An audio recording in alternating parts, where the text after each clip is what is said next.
A black GI fed starving Japanese prisoners. The army destroyed him for it. Okinawa, 1945. Rain, mud, wire fences separating the living from the dying. A young soldier on guard duty finds a woman collapsed in the darkness, skeletal, barely breathing. He makes a choice the military forbids. He carries her to safety. He gives her his own rations. Then 100 silent faces appear at the wire, waiting, trusting, starving. What he does next breaks every regulation, feeding the enemy, risking court-martial, crossing lines that could cost him everything. His brothers in arms help him. They smuggle food through shadows and storms. But when white officers discover the truth, they don't see mercy. They see betrayal.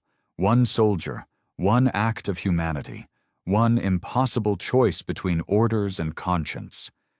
When the tribunal demands answers, will the truth save him or bury him? And what does justice mean when saving lives is called a crime? Okinawa, early July 1945. Past midnight. Rain hammered the perimeter wire of the detention camp. Private Elijah Carter stood guard beneath a canvas tarp that leaked in 3 places. Water ran down his collar and pooled inside his boots. He had not slept more than 4 hours in 3 days. The camp sprawled behind him in darkness. Hundreds of Japanese civilians and POWs filled hastily built barracks. Women's voices drifted through the rain sometimes. Children cried. Guards rotated every 4 hours, but relief never came early. Eli shifted the rifle on his shoulder. His stomach cramped from hunger. The ration biscuits tasted like chalk and never filled him. He was 22 years old. He had joined the army to prove something. Now he stood in mud guarding people who looked half dead already. A jeep rolled past on patrol. White MPs sat inside, dry and smoking. They did not look at him. Eli was used to that. Colored soldiers guarded the outer wire. White soldiers controlled the gates and supplies. He heard something near the fence. A shuffling sound. Then a soft collapse. Eli stepped forward and raised his flashlight. The beam cut through sheets of rain and found her. A Japanese woman lay face down in the mud. She wore a torn nurse's uniform. Her arms were skeletal. She did not move. Eli's heartbeat kicked up. Regulations were clear. No contact with prisoners. No aid without authorization. He glanced toward the MP jeep. It had already disappeared around the eastern fence. He crouched beside her. She was breathing, barely. Her lips were cracked and white. Dehydration, starvation. He had seen it before. Thunder cracked overhead. Rain poured harder. Eli looked around again. No one. The storm swallowed everything. He made his decision in 3 seconds. He slid his arms beneath her and lifted. She weighed almost nothing. Her head lolled against his chest. He turned toward his tent and moved fast. The woman's eyes flickered open. She whispered something in Japanese, then English, broken and faint. Not for me, for them. Eli pushed through the rain. His tent sat apart from the others, segregated, forgotten. He reached the flap and shoved it open with his shoulder. Rain poured in behind him as he stepped inside. He laid her on his cot as gently as he could. The storm drowned every other sound. Eli stood there, soaked and shaking. He had just crossed a line he could not uncross. Inside the tent, 2 minutes later. Eli pulled the flap shut and tied it. Rain drummed on canvas above them. The woman on his cot shivered violently. Her eyes opened and closed. She tried to sit up. "Don't move," Eli said. His voice was low. Other soldiers slept in tents nearby. Thin walls, sharp ears. He grabbed his spare blanket and wrapped it around her shoulders. She flinched. He stepped back immediately, hands raised. She stared at him with wide, terrified eyes. "I'm not going to hurt you," Eli said. He spoke slowly. "You're safe." She did not respond. Her breathing was shallow and fast. Eli knelt and opened his footlocker. Inside was one ration biscuit, half a canteen of weak coffee, and a small first aid kit. He took all three. He held out the biscuit. She looked at it but did not take it. Her hands stayed clutched around the blanket. "Eat," Eli said, "please." She hesitated. Then she reached out with trembling fingers and took the biscuit. She bit into it slowly. Tears ran down her face. She chewed and swallowed like it hurt. Eli poured coffee into his tin cup and set it beside her. She drank it in small sips. Color began to return to her lips. "Thank you," she whispered. Her English was broken but clear. "What's your name?" Eli asked. Hana Takamori." "I'm Eli." Hana nodded. She looked down at the blanket. "I was nurse, before." "What happened?" "Bombs. Hospital gone. I try to help women here, but no food, no medicine. Girls dying." Eli felt something twist in his chest. He had suspected the conditions were bad. He had not known how bad. He opened the first aid kit and found a small comb and antiseptic powder. He gestured toward her hair. Lice were common in the camp. She understood and nodded. He worked carefully. He did not touch her skin. He kept his movements slow and visible. She sat very still. Outside, voices called in the distance. "Patrol change." Eli glanced at the tent flap. Dawn was coming. Gray light seeped through the seams. "You have to go back," Eli said quietly, "before they find you here." Hana looked at him. Her eyes were dark and exhausted. "If they find me in soldier tent, they kill me." Eli nodded. "I know." She stood slowly. The blanket fell away. She folded it with shaking hands and set it on the cot. "Thank you, Eli." He watched her move toward the flap. She paused and looked back. "Girls in compound, so many. All hungry." Then she slipped out into the fading rain. Dawn, just before 6 in the morning. Eli stepped outside his tent. The rain had stopped. Gray light spread across the camp. Mud sucked at his boots. He froze. Beyond the outer wire, more than 100 women stood in silence. They wore torn uniforms, stained civilian clothes, and bare feet.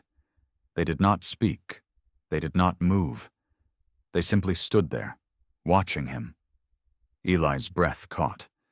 He had never seen anything like it. The women formed quiet rows. Some held children. Others leaned on each other for support. Their faces were hollow and exhausted, but their eyes were steady. Hana stood at the front. She looked at him and nodded once. Eli took a step forward. His boots squelched in the mud. The women did not react. They were not begging. They were waiting. "What is this?" Eli whispered. Hana moved closer to the wire. She kept her voice low. "Word spread last night. Women know what you did. They trust you." "Trust me." Eli's voice cracked. "I'm just one soldier." "You only soldier who help. You only soldier who see us." Eli looked at the crowd again. Old women, young girls, mothers with infants wrapped in rags. Every face told the same story: hunger, desperation, hope. He had thought saving one person was risky. This was something else entirely. "I can't feed all of you," Eli said. His throat felt tight. "I don't have enough." "We know," Hana said. "But you try. That is enough." A bugle sounded across the camp. Reveille, the morning roll call. Eli heard boots marching in the distance, sergeants shouting orders. The camp was waking up. The women began to disperse. Slowly, quietly, they melted back into the shadows between barracks. Within 2 minutes, the wire was empty again. Only Hana remained. She looked at Eli one last time. "We wait," she said. Then she turned and disappeared into the compound. Eli stood alone in the mud. His hands were shaking. He had crossed a line last night. Now that line had become a chasm. Later that morning, near the mess line.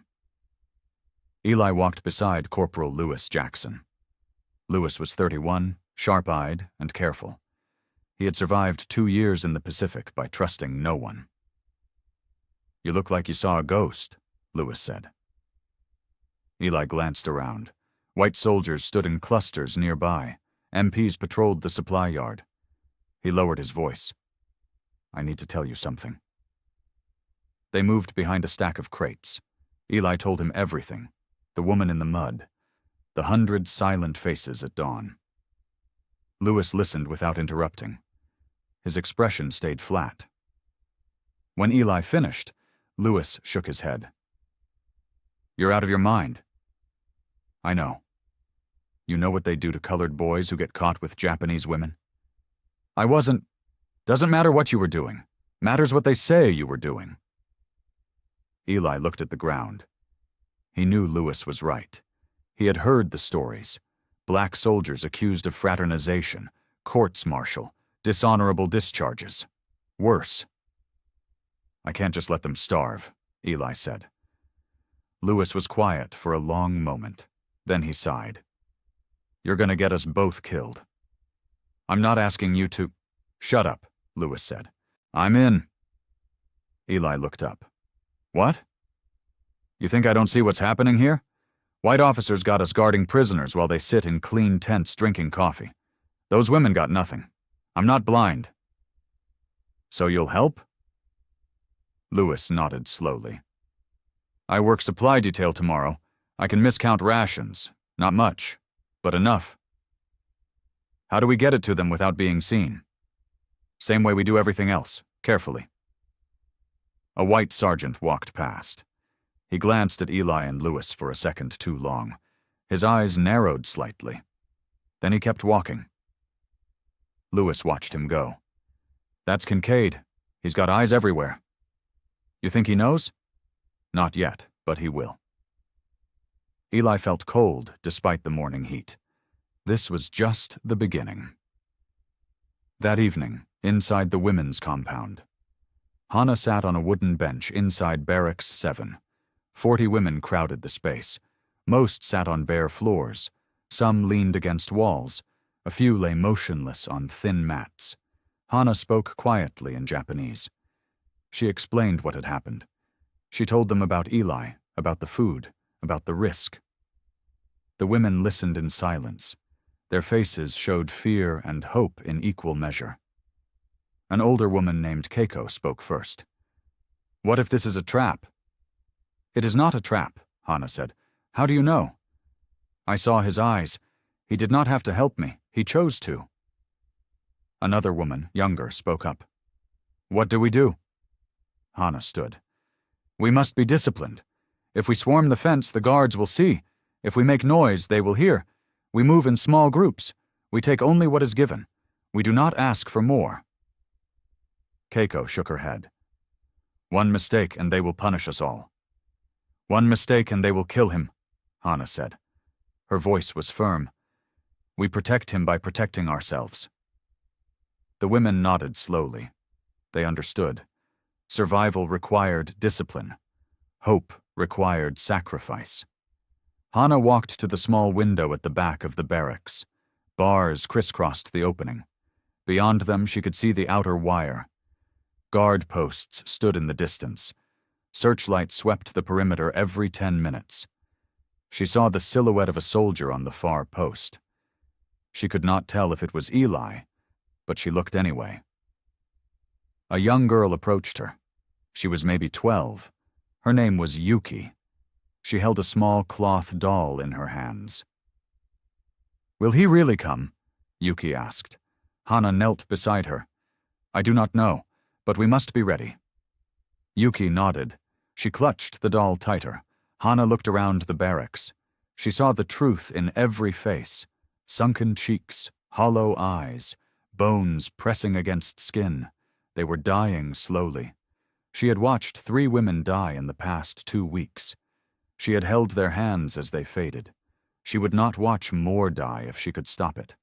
Night fell outside. The searchlights began their sweep. Hannah returned to her bench and waited. That night, 11:30, behind a supply shed near the eastern perimeter. Eli crouched in shadow with Lewis and 2 other black soldiers, Privates Monroe and Davis. All 4 wore gloves. All 4 moved without speaking. Lewis had pulled 6 ration boxes from the back of a delivery truck earlier that day. He had marked them as damaged. No one checked. No one cared. Now those boxes sat in the mud behind the shed. Eli opened the first one. Inside were biscuits, canned meat, and powdered milk.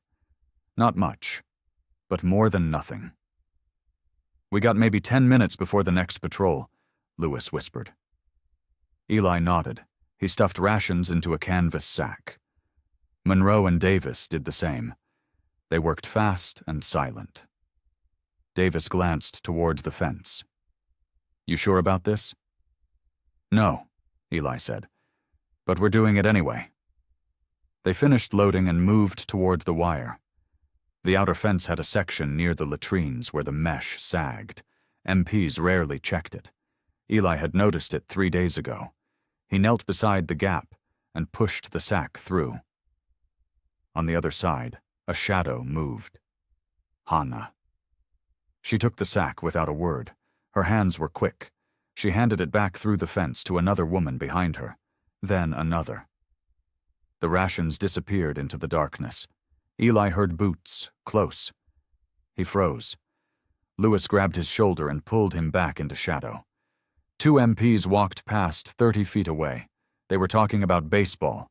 They did not look toward the fence. They kept walking. Eli's heart hammered in his chest. He waited until the boots faded. Then he pushed the second sack through. Hannah took it and vanished again. Eli counted to 10. Then he stood and motioned to the others. They moved back toward the shed in silence. When they reached cover, Lewis exhaled slowly. "That was too close." "We did it," Monroe said. His voice shook slightly. "Once," Davis said. "We did it once." Eli looked back toward the women's compound. He could not see anything now, but somewhere in the darkness, women were eating. Children were eating. In the distance, faint and soft, he heard singing. Japanese voices rising together, a lullaby or a hymn. He could not tell, but it was the first time he had heard anything from that barracks except crying. Lewis heard it too. He looked at Eli and nodded once. They had crossed the line. There was no going back now. 2 days later, afternoon. The camp assembly ground. Sergeant Roy Kincaid stood on a wooden platform in front of 200 soldiers. Most were white. A dozen black soldiers stood at the back. Kincaid was 43, thick-necked and mean. He had served in North Africa and France. He believed in discipline and order. He believed colored soldiers needed watching. "Listen up," Kincaid barked. "We got a problem." The soldiers stood at attention. Eli stood in the back row beside Lewis. He kept his face blank. "Rations are going missing," Kincaid said. "Not much, but enough. Someone thinks they can steal from Uncle Sam and get away with it." Murmurs spread through the ranks. Kincaid let them talk for 3 seconds. Then he slammed his fist on the platform rail. "Shut it." Silence. "I don't care who you are or what sob story you got. You steal, you answer to me. You break the rules, you go to the stockade. You forget your place, I'll remind you." He paused. His eyes scanned the crowd. They lingered on the black soldiers at the back. "Some of you colored boys think this war makes you equal. It doesn't. You're here to follow orders, not to play hero, not to make friends with the enemy." Eli felt his jaw tighten. Lewis stood perfectly still beside him. Kincaid stepped down from the platform. He walked slowly through the ranks. Soldiers parted as he passed. He stopped in front of Eli. You got something to say, Private? No, Sergeant, Eli said. Kincaid stared at him. His eyes were cold and measuring. You look tired, Carter. You been sleeping okay? Yes, Sergeant. Good, because tired men make mistakes, and mistakes get people killed. Kincaid walked away. The assembly was dismissed. Soldiers scattered toward their duties. Lewis grabbed Eli's arm and pulled him aside. He knows. He doesn't know anything, Eli said. He suspects. That's enough. Eli looked toward the women's compound in the distance. He could see figures moving behind the wire. Rumors had started spreading.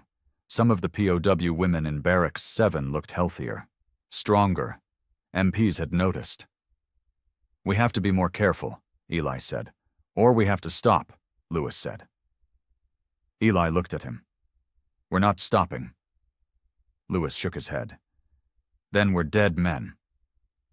That night, inside Eli's tent, 11 o'clock. Hannah slipped through the flap and pulled it shut behind her. Eli sat on his cot, waiting. He had left the side panel loose for her. She looked exhausted but steady.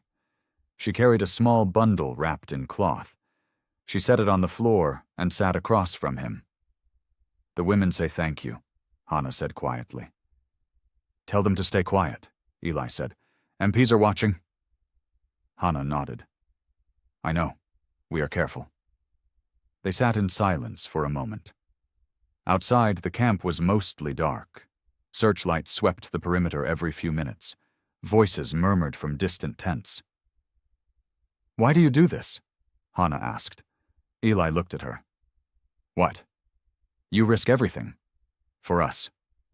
Why? Eli did not answer right away. He thought about home, about Georgia, about sitting in the back of the bus, about water fountains marked colored only, about his mother scrubbing white people's floors for pennies. Because nobody helped me, Eli said finally. Not when it mattered. I know what it's like to be invisible. Hannah's eyes softened. In Japan, I was nurse. I helped soldiers. American bombs came. My hospital burned. Everyone died. I survived. Then I became prisoner. You were helping people, Eli said. So are you. They looked at each other. It was not romance. It was recognition. Two people trapped by forces they could not control. Two people choosing to fight anyway. Hannah reached into the bundle and pulled out a small folded paper. She handed it to Eli. Hi, unfolded it carefully. It was a drawing. Crude but clear. A man giving bread to a child. The man wore an American uniform. Girl named Yuki drew this, Hannah said. She wanted you to have it. Eli stared at the drawing. His throat felt tight. He folded it again and tucked it into his pocket. A searchlight beam swept across the tent suddenly. They both froze. The light passed. Darkness returned. You have to go, Eli whispered. Hannah stood. She moved toward the flap. She paused and looked back. Eli, if they catch us, they won't. But if they do, then we tell the truth. Hannah smiled sadly. Truth does not always save us. She slipped out into the night. Eli sat alone in the darkness. He pulled the drawing from his pocket and looked at it again. A child had drawn hope. He folded it carefully and placed it inside his Bible. Outside, the searchlights continued their endless sweep. 3 days later, early morning roll call. The entire camp assembled in formation. Officers stood on the platform. Lieutenant Harold Monroe stepped forward with a clipboard. He was young, nervous, and desperate to please his superiors. Attention, Monroe called out. His voice cracked slightly. The soldiers snapped to attention. Eli stood in the back row with the other black soldiers. His muscles were tight. He had not slept well in days. We have an announcement, Monroe said. Red Cross inspection in 5 days. Inspectors will tour the entire facility, all barracks, all compounds, everything. Murmurs rippled through the ranks. Monroe raised his hand for silence. This camp will be spotless, organized regulation, Any soldier found in violation of protocol will face immediate disciplinary action. Eli felt his stomach drop. Red Cross inspections meant scrutiny, questions, documentation. If inspectors saw the POW compound, they would ask why some barracks looked healthier than others. Monroe continued. Effective immediately, ration distribution is under tighter control.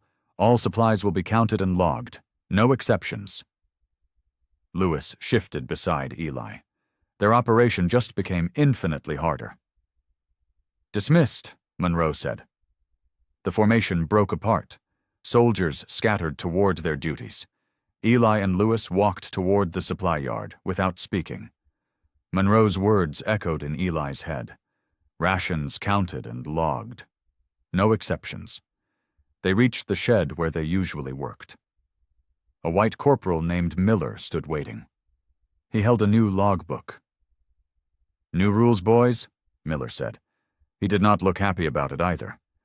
"Every box gets counted in and counted out. Every meal gets recorded. Sign here every time you touch inventory." He handed Lewis the logbook. Lewis opened it and stared at the columns. Item, quantity, time, signature. "This is for the inspection?" Lewis asked. "This is forever," Miller said. "Orders from the top. They think someone's been skimming." He walked away. Eli and Lewis stood alone beside stacks of ration crates. "We're done," Lewis said quietly. "No," Eli said. "We just have to be smarter." "There's no smart way to do this now. Everything's tracked." Eli looked towards the women's compound. He could not see it from here. But he knew Hana was there. Yuki was there, all of them waiting. "We have 5 days," Eli said. "We push as much through as we can before the inspection." "And after?" Eli did not have an answer. The window was closing. The walls were tightening. They were running out of time. That night, near the fence, 11:45, Eli, Lewis, Monroe, and Davis moved through shadows. They carried 2 canvas sacks, heavier than usual, more food, more risk. They reached the sagging section of wire. Eli knelt and pushed the first sack through. Hana took it immediately. Other women waited behind her in the darkness. "More tonight," Eli whispered. "Might be the last for a while." Hana nodded. She understood. The second sack came through. Then a third. The women moved quickly and silently. One of the older women stumbled. She caught herself on the wire. The fence rattled slightly. Everyone froze. A searchlight swept toward them. Eli pressed flat against the ground. The beam passed overhead, missed them by 10 feet. Darkness returned. Eli exhaled slowly. He pushed the 4th sack through. Hana took it and handed it back. But the older woman did not move fast enough. She swayed. Then she collapsed. Hana caught her before she hit the ground. She tried to lift her but could not. The woman was unconscious. Dead weight. Eli looked at Lewis. Lewis shook his head. Too dangerous. Too exposed. But Eli was already moving. He reached through the wire gap and grabbed the woman under her arms. He pulled her halfway through. Monroe helped from the other side. Together they dragged her through the fence. Eli lifted her in his arms. She weighed almost nothing. Bones and skin. He carried her 3 steps and handed her back through to Hana and another woman. They laid her on the ground, gently. Hana pressed her ear to the woman's chest. She looked up and nodded, still breathing. "Go," Eli whispered. "Now." The women melted into the shadows. Hana lingered for 1 second. Her eyes met Eli's. Then she was gone.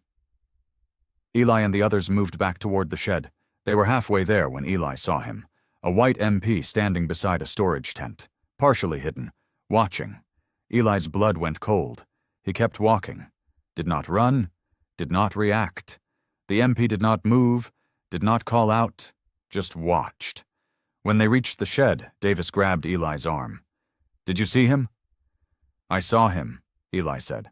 "He saw us," Monroe said. His voice shook. "Maybe not," Lewis said. "Maybe he just saw shadows." "He saw enough," Eli said.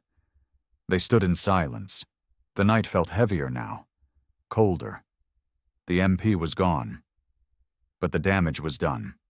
Someone knew. Someone had seen. Next morning, supply yard. Eli and Lewis unloaded crates from a delivery truck. The sun beat down hard. Sweat soaked through their uniforms. A white MP named Dalton leaned against a jeep nearby, watching. Dalton was young, maybe 25. He chewed gum slowly and stared at Eli without blinking. "You boys work nights too?" Dalton asked. Eli kept unloading. "Just days, Corporal." "Funny. I thought I saw you last night, near the east fence." "Wasn't me." "You sure? I got good eyes." Lewis stepped between them. "We were in our tents, Corporal, sleeping." Dalton smiled. It did not reach his eyes. "Right, sleeping." He pushed off the jeep and walked closer. He picked up a ration box and examined it. Then he set it down and looked at Eli again. "You know what they say about colored boys who get too friendly with the enemy?" Eli said nothing. "They say you forget which side you're on. They say you got confused loyalties." "We're just moving boxes," Eli said. "Sure you are." Dalton walked away. He climbed into the jeep and drove off. Eli and Lewis stood in silence. That afternoon, the rumors started. Eli heard them in the mess line. Whispered conversations, sideways glances. Someone said colored soldiers were trading food for sex with Japanese women. Someone else said they saw a black private carrying a Jap girl through the wire. The stories grew uglier with each retelling. By evening, Eli's name was being whispered. Not loud, not direct, but enough. He walked past a group of white soldiers near the latrines. They stopped talking when they saw him. One of them spat on the ground. Eli kept walking. Back at his tent, Lewis was waiting. "You hear what they're saying?" "I heard. They're not talking about rations anymore. They're making it about something else." Eli sat on his cot. He knew how this worked. Back home in Georgia, accusations did not need proof. Just suspicion. Just the right color skin and the wrong place at the wrong time. "What do we do?" Lewis asked. "We keep our heads down. We keep working." "And the women?" Eli looked at the tent wall. On the other side, hundreds of women waited in darkness, starving, hoping. He had made them a promise, not with words, with bread. "We do one more drop," Eli said. "Tomorrow night. Then we stop until the inspection is over." Lewis nodded slowly. Tomorrow might be too late. "I know." They sat in silence as darkness fell outside. Night before the inspection, near the women's compound. 11:30. Eli and Hannah met at the wire for what might be the last time. He pushed a small sack through. Lighter than before, all he could risk. Hannah took it and set it aside. She looked at him through the wire. Her face was drawn and tired. "They are watching you," she said. "I know. You must stop, before they catch you. After tomorrow, after the inspection." Hannah reached through the wire. Her fingers touched his hand for just a second. Then she pulled back. "Eli, if something happens, nothing's going to happen."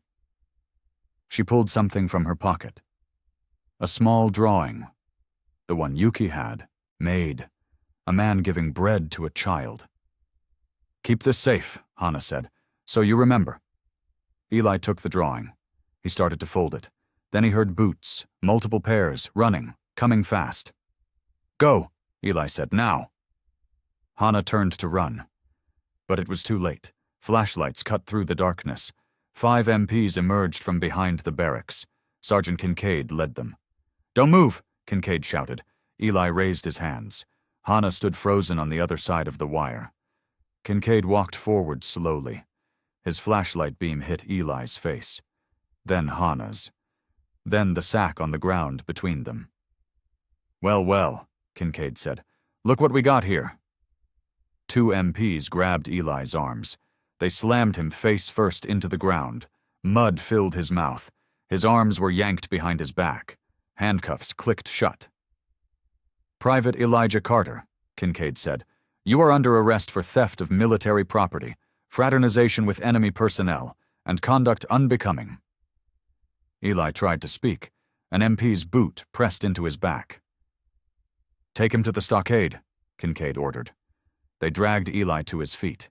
He looked at Hannah one last time. She stood behind the wire with tears running down her face. She did not look away. The MPs pulled Eli toward a jeep. Kincaid picked up the drawing from the mud. He looked at it, then he crumpled it and dropped it. The jeep engine roared to life. Eli was thrown into the back. The camp disappeared behind him as they drove towards the stockade. Everything he had tried to protect was falling apart. Military stockade, same night, midnight. The cell was 8 feet by 6 feet. Concrete floor, metal bars, a single cot bolted to the wall. No window, one overhead bulb that never turned off. Eli sat on the cot with his back against the wall. His wrists were raw from the handcuffs. His face was bruised from being thrown down. His uniform was still covered in mud. 2 guards stood outside the cell. They did not speak to him. They had been told not to. An hour passed, maybe 2. Eli could not tell. Time moved differently in the stockade. Slower. Heavier. Finally, footsteps echoed down the corridor. Sergeant Kincaid appeared with Lieutenant Monroe. They stopped in front of the cell. Kincaid held a folder. "Private Carter," Monroe said. His voice was formal, rehearsed. "You are being charged with the following offenses: theft of United States Army property, unauthorized contact with enemy prisoners, fraternization, conduct unbecoming a soldier." Eli said nothing. "Do you understand these charges?" Monroe asked. "Yes, sir." Kincaid opened the folder. "We found ration boxes hidden behind the supply shed. Your fingerprints were all over them. We have witness statements placing you near the POW compound after hours, multiple times." "I was on guard duty," Eli said. "You were smuggling food to Japanese prisoners," Kincaid said. "Don't lie to me, boy." Eli's jaw tightened. He wanted to explain.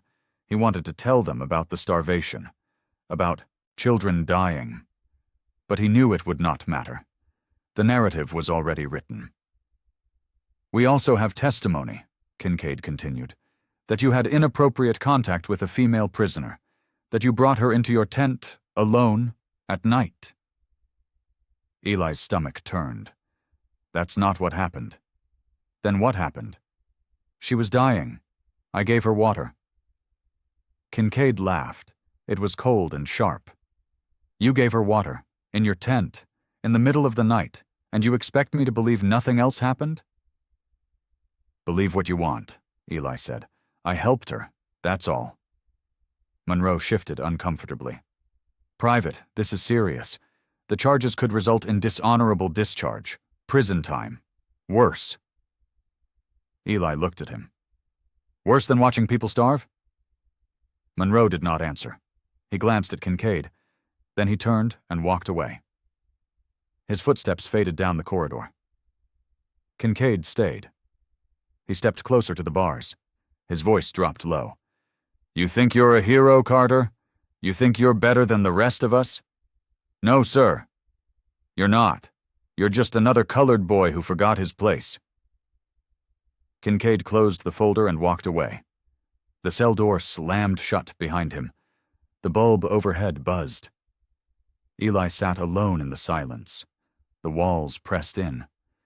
He closed his eyes and thought about Hannah, about Yuki's drawing in the mud, about everything he had tried to save. Morning of the Red Cross inspection. Inside the camp administrative building, a small room with a table and 4 chairs. Hannah sat in one chair. 2 officers sat across from her. An interpreter stood beside her. Lieutenant Monroe spoke first. "Miss Takamori, we need to ask you some questions." Hana kept her hands folded in her lap. She did not look up. "You were seen with Private Carter, multiple times, near the fence, at night. Is that correct?" The interpreter translated. Hana nodded. "What was the nature of your contact with Private Carter?" Hana hesitated. She looked at the interpreter. The woman's face showed nothing. Hana spoke in Japanese. "He gave me food." The interpreter translated. Monroe wrote something down. "Did Private Carter ever touch you inappropriately?" Hana's heart pounded. She understood what they wanted. They wanted her to say yes. They wanted a story that made Eli look guilty, a story that protected the camp's reputation. "No," Hana said in English, clear and firm. Monroe looked up. "Are you certain?" "Yes." "Miss Takamori, this is important. If Private Carter harmed you in any way, you need to tell us. He will be punished. You will be protected." Hana met his eyes. "He did not harm me. He helped me."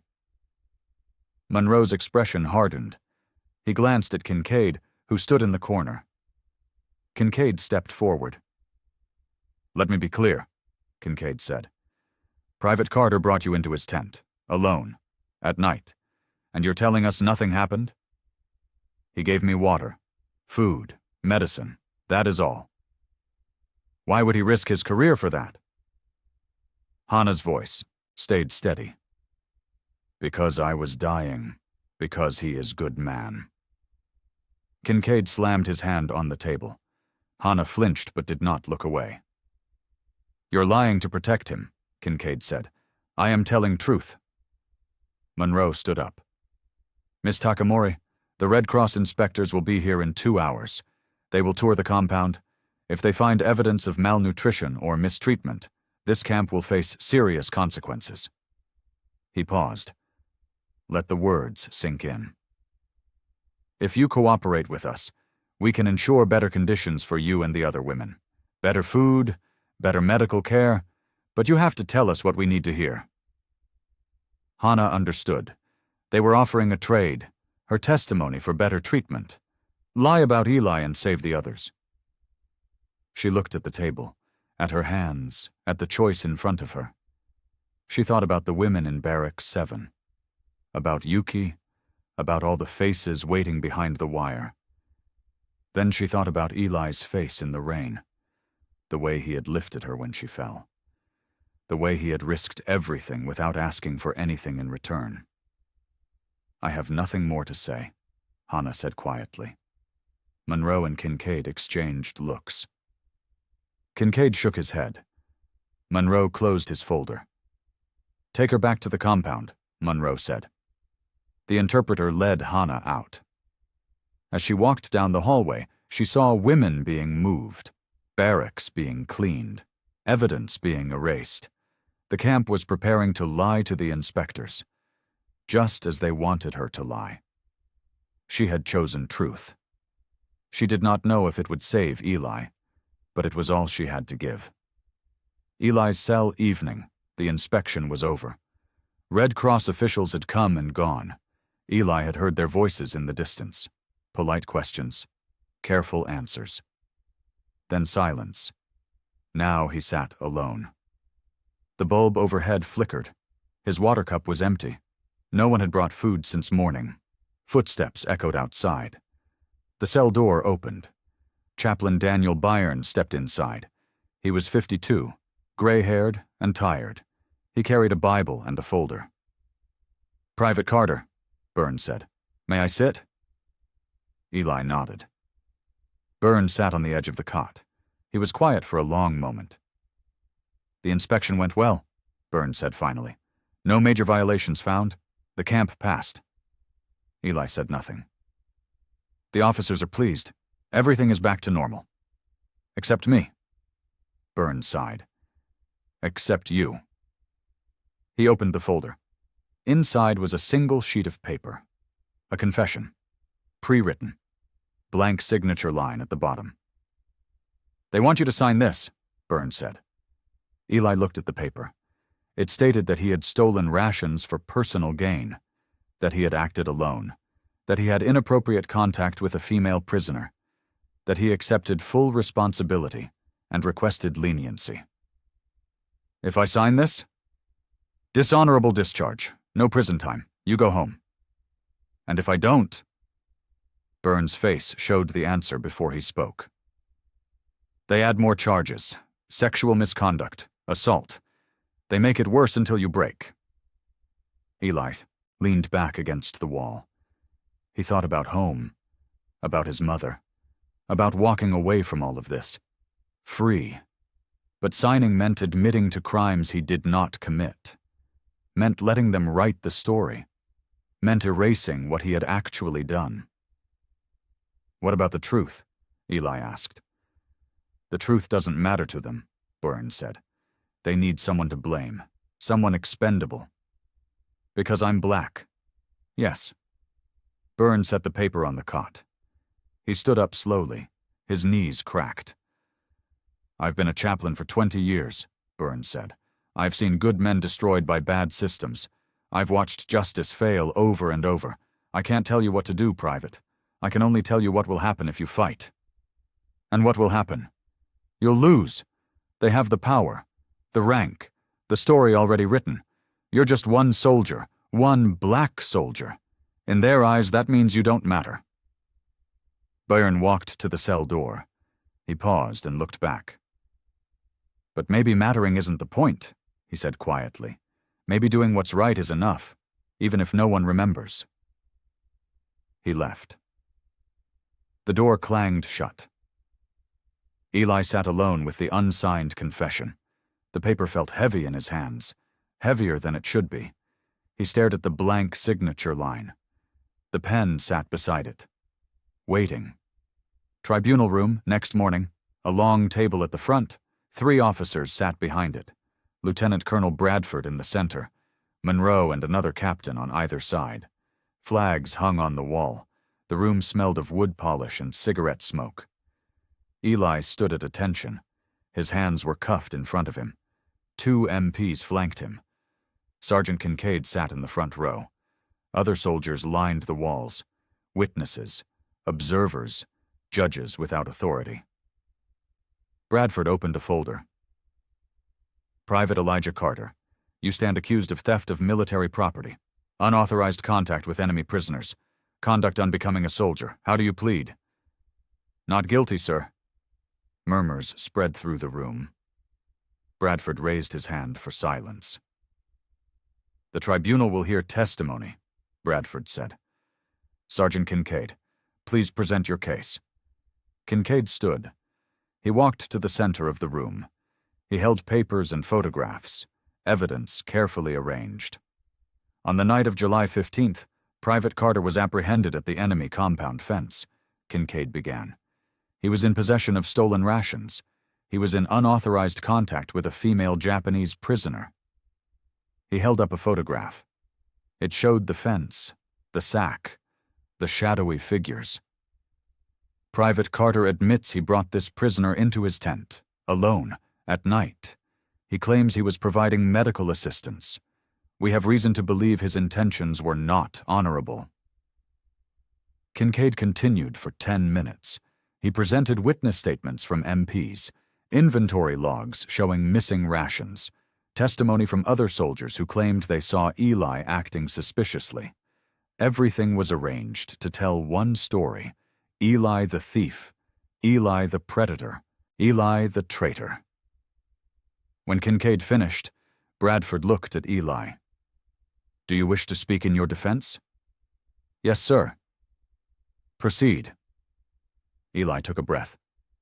The women in that compound were starving. I saw them dying. I gave them food because it was the right thing to do, nothing more. You stole to feed the enemy, Bradford said. I stole to feed human beings. You had inappropriate contact with a prisoner. I saved her life. Bradford's expression did not change. You violated direct orders. You broke military law. You betrayed your uniform. I followed my conscience. Conscience is not a defense, Private. The room fell silent. Bradford wrote something down. Then he looked at Monroe. Call the next witness, Bradford said. Monroe stood.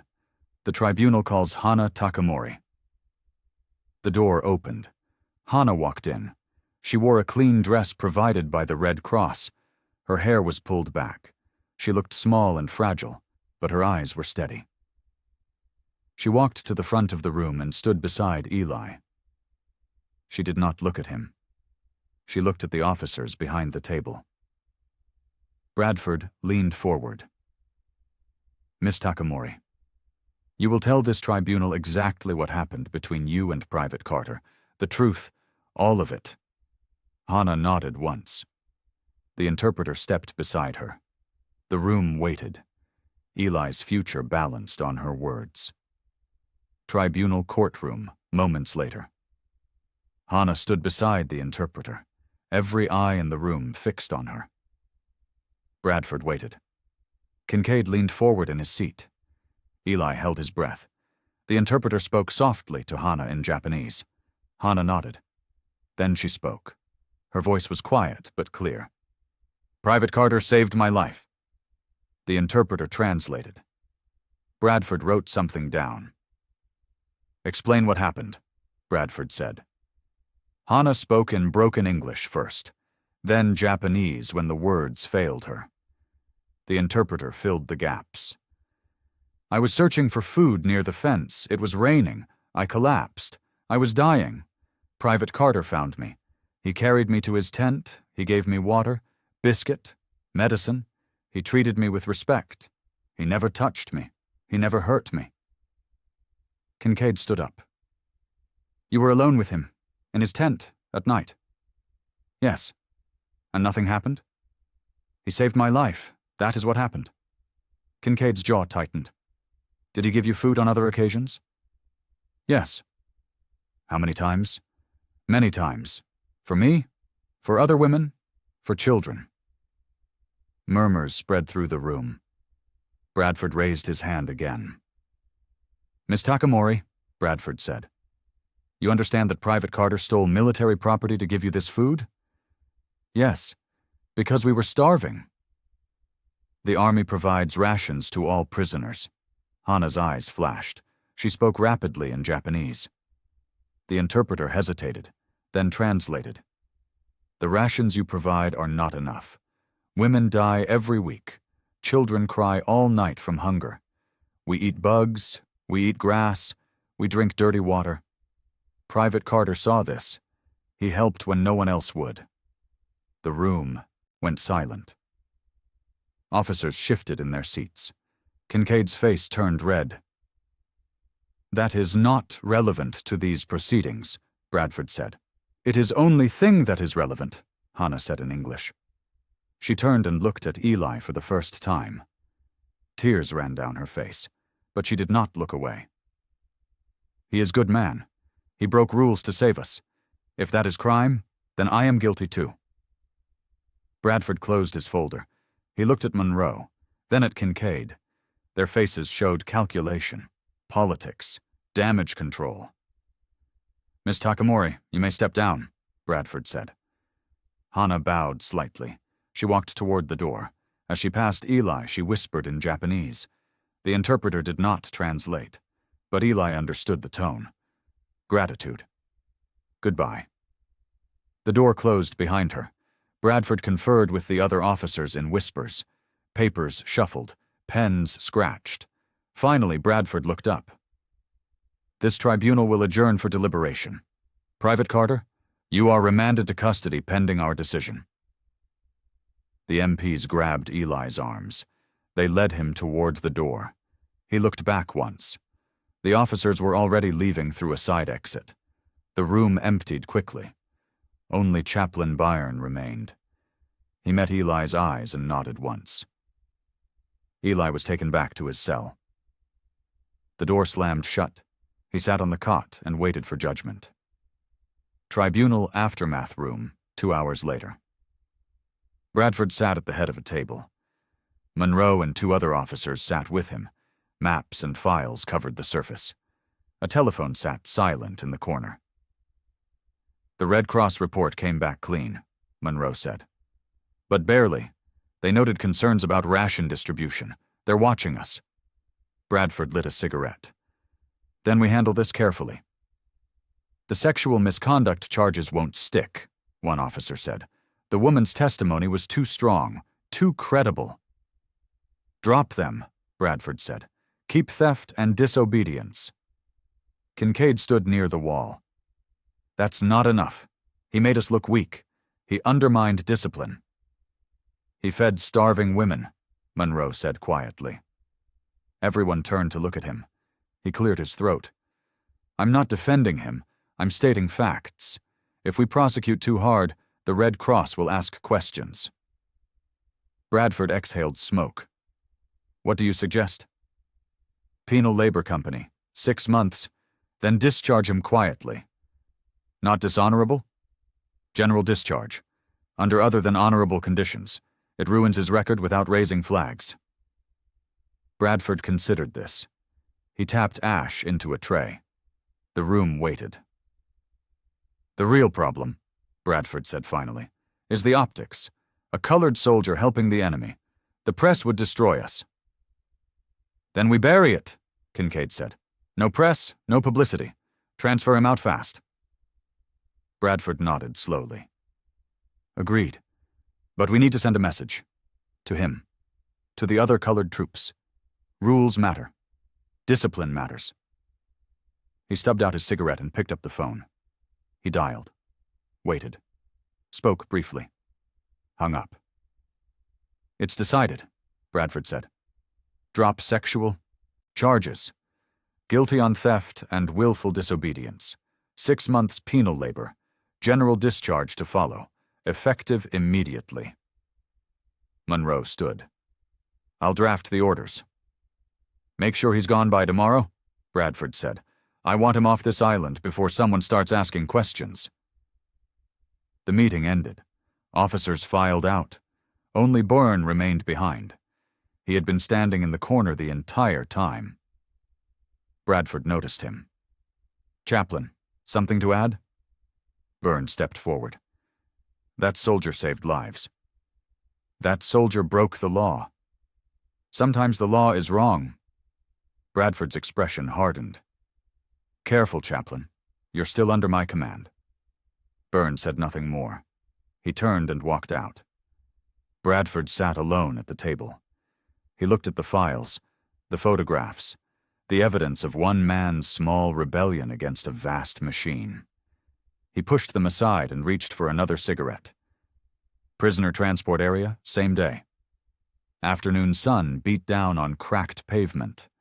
A military truck idled near the stockade entrance. Eli stood beside it in handcuffs.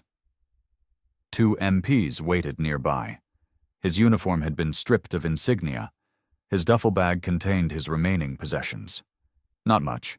A few letters from home, a Bible, some photographs. Everything else had been confiscated. Chaplain Byrne approached with papers. Your transfer orders? Eli took them with cuffed hands. Penal labor company. Location classified. Duration 6 months. He folded the papers and handed them back. I'm sorry it ended this way, Byrne said. It ended the only way it could, Eli replied. The truck driver called out. Time to move. Eli climbed into the back of the truck. Metal benches lined both sides. He sat alone. The MPs climbed in after him. The engine roared to life. The truck rolled forward slowly. It passed through the camp gates, past supply sheds, past guard posts, then along the outer perimeter fence. Eli looked out through the canvas opening. He saw the women's compound in the distance, the wire, the barracks, figures moving behind the fence. The truck slowed for a moment near the eastern section. Eli's breath caught. Women lined the wire, hundreds of them. They stood in silence. They were not waving, not calling out. They simply stood there. Then, as one, they bowed. Deep and slow, a gesture of respect, of gratitude, of farewell. Eli saw Hannah at the front. She held Yuki's hand, The child clutched her cloth doll. Other women held children too. Old women, young girls, all bowing. Eli stood and moved closer to the opening. An MP grabbed his arm. "Sit down." "Wait," Eli said. He saw movement at the fence. A small hand pushed through the wire. Yuki. She held something. The MPs did not notice. The truck was still moving slowly. Eli reached out through the canvas. His fingers touched hers for just a second. She pressed something into his palm. Then she pulled back. The truck picked up speed. The compound disappeared behind them. Eli opened his hand.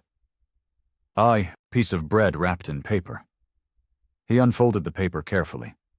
It was Yuki's drawing. Creased and stained, but still intact.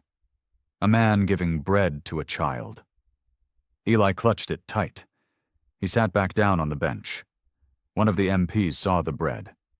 He looked at Eli. Then he looked away. The truck rolled on.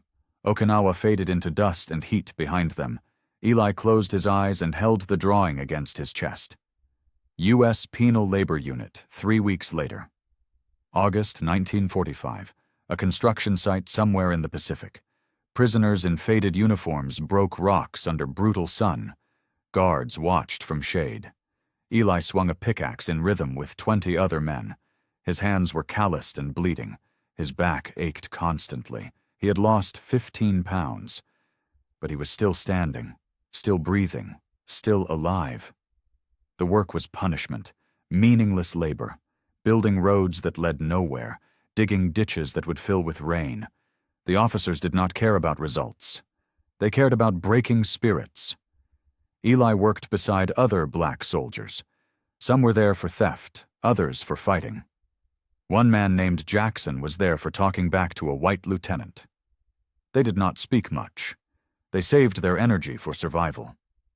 At noon, guards called for a break. The prisoners sat in dirt and drank warm water from canteens. A transistor radio crackled from the guard station. Music played. Then it stopped, suddenly. A voice cut through static. An announcer, breathless and urgent. "Japan has surrendered. The war is over. I repeat, Japan has surrendered unconditionally. The war is over." The guards cheered. They clapped each other on the back. They passed around cigarettes. One of them fired his rifle into the air in celebration. The prisoners sat motionless. They looked at each other. The war was over. But they were still here. Still prisoners. Still breaking rocks. Jackson leaned close to Eli. "Peace for them, not for us." Eli nodded. He looked at the sky, blue and endless. No planes, no bombs, just silence. The guards settled down. The radio played patriotic music. The announcer talked about victory and homecoming, about parades and celebrations, about freedom. "Back to work," a guard shouted. The prisoners stood. They picked up their tools. They returned to the meaningless labor. Eli swung the pickaxe. The sun burned. Sweat poured down his face. The war had ended. But for Eli, peace was still somewhere in the distance, unreachable, undefined. He thought about Hana, about the women behind the wire. He wondered if they knew, if they were free, if they had survived. He swung the pickaxe again and again. The rhythm kept him moving, kept him from thinking too hard. The day stretched on. The war was over. But Eli's war continued. September 1945. Transport ship heading to the United States. The Pacific Ocean stretched in all directions.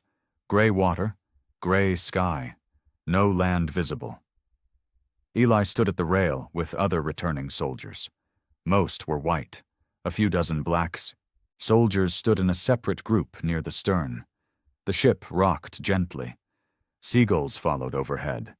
The air smelled of salt and diesel fuel. Men talked quietly about home, about what they would do first, who they would see. Eli listened, but did not join in. He had been released from the penal unit 2 weeks early. General discharge papers sat in his bag. They were not honorable. But they were not dishonorable either. A bureaucratic middle ground that meant nothing good. A soldier named Williams stood beside him. They had served together briefly before Okinawa. Williams had lost 2 fingers in a mortar attack. He flexed his remaining hand absently. "You going back to Georgia?" Williams asked. "Yeah. What are you going to do?" Eli shrugged. "Don't know yet." "Me neither. My daddy's farm is still there, but I don't know if I can just go back to picking cotton. Not after everything." Eli understood. They had seen too much. Done too much. Home would feel different now. Smaller. Suffocating. "You think it'll be different back there?" Williams asked. "Now that we fought?" Eli looked at him. Williams was young, maybe 20, still hopeful despite everything. "No," Eli said quietly. "It won't be different. But we served. We bled for this country." "Doesn't matter. Not to them."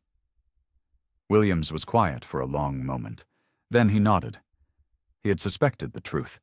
He just needed someone to say it out loud. The Statue of Liberty appeared through fog ahead. Men rushed to the rail. They cheered. They waved. Some cried, the symbol of freedom rising from the water. Eli watched it grow larger. He thought about the word freedom, what it meant, who it applied to. The statue held a torch high, welcoming, promising. But Eli knew that promise was not meant for him. The ship passed beneath her shadow. Men sang, embraced, celebrated. Eli stood silent. He thought about Okinawa, about Hana, about women bowing behind wire, about bread passed through fences in darkness. That was freedom. Real freedom. The kind you risked everything for, the kind that cost you everything. The ship entered New York Harbor. The city appeared through mist, buildings, docks, crowds waiting. America, home.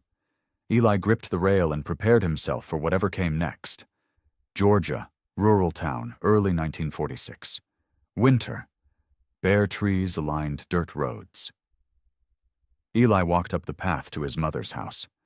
A small wooden structure with a sagging porch. Smoke rose from the chimney. Chickens scattered as he approached. The door opened before he knocked. His mother stood there. Emma Carter, 58 years old, gray hair, strong hands. She looked at him for a long moment. Then she pulled him into her arms. "My boy," she whispered. "My boy's home." They stood there on the porch. Eli felt something break inside him. He had not cried since Okinawa. He cried now. His mother held him and said nothing. She understood without asking. Inside, the house smelled of cornbread and greens. His younger, Sister Ruth, sat at the table. She had grown. She was 15 now, almost a woman. She stood and hugged him awkwardly. "You got skinny," Ruth said. "War does that," Eli replied. They ate dinner together. His mother asked gentle questions. He answered some, avoided others. She did not push. She had raised sons through segregation and violence. She knew when to speak and when to listen. After dinner, Eli walked into town. The streets were the same, the buildings, the people. Nothing had changed. He passed the drugstore with the whites only sign, the movie theater with separate entrances, the courthouse where justice bent in only one direction. Men stared at him. His uniform marked him as a veteran, but his skin marked him as something else, lesser, dangerous. He kept his eyes down and kept walking. At the post office, he checked for mail. The clerk handed him one envelope, thin, foreign stamps, airmail. His hands shook as he took it. He walked home slowly. The envelope burned in his pocket. He did not open it until he reached the porch. Evening fell. His mother sat inside with Ruth. He could hear them talking, laughing. Eli sat on the steps and opened the envelope. The letter was written in careful English. Some words were misspelled, but the meaning was clear. "Dear Eli, we are alive. The war ended. We were released. Many women died, but some survived because of you. We built a clinic. Small, for women and children. We remember you every day. You saved us. We will never forget. Enclosed are photographs. Thank you. Thank you. Hana. 3 photographs fell into his lap. The first showed a small wooden building. A sign in Japanese and English. Women's Health Clinic. The second showed women and children standing outside. Smiling. Healthy. The third showed Yuki. She was bigger now. She held the cloth doll and waved at the camera. Eli stared at the photographs. His vision blurred. His hands trembled. These women were alive, thriving, building something from ashes. He had lost everything for them, his career, his honor, his future. But they had lived. That was enough. Same evening, Eli's porch. Stars appeared overhead. The night air turned cold. Eli sat on the steps with Hana's letter in his hands. He read it 3 times. Each word felt like medicine, like proof that suffering had meaning. His mother stepped outside. She wrapped a blanket around her shoulders and sat beside him. She did not ask about the letter. She simply sat there. Present. Patient. Finally, Eli spoke. I did something in the war, something they punished me for. I know, his mother said. How? You came home different, quieter, hurt in a way that's not from bullets. Eli handed her the letter. She read it slowly. Her lips moved with the words. When she finished, she folded it carefully and gave it back. You fed starving people, she said.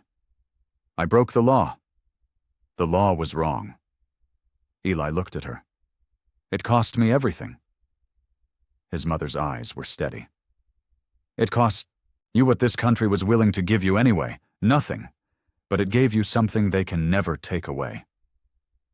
What's that? The knowledge that you stood for something real, that you chose people over rules. That matters, Elijah. That's what matters. She stood and touched his shoulder. Then she went inside. The screen door creaked shut behind her. Eli sat alone with the photographs.